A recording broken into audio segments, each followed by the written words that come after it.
Apróbase o catálogo de Patrimonio Cultural do Litoral de Galicia. Até de agora tiñamos un inventario, este inventario elévase a catálogo patrimonial. Por que facemos o catálogo de Patrimonio Cultural?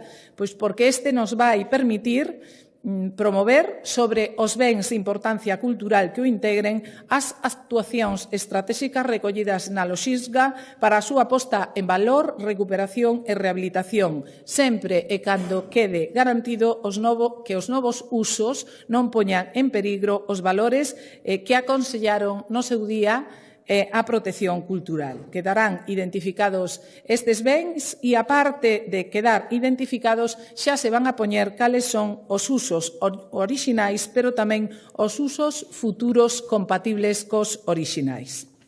Non só iso, sino que tamén se vai establecer un procedimento integrado para as autorizacións e títulos habilitantes do litoral. Vaise proceder a modificar o Decreto 97/2019 que regula as autorizacións na zona de servidumbre de protección para adaptalo ao regulado na nova lei.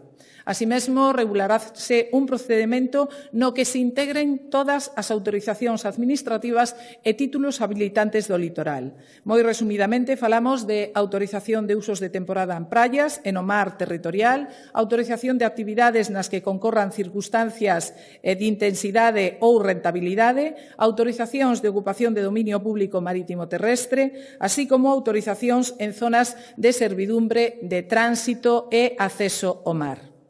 En canto a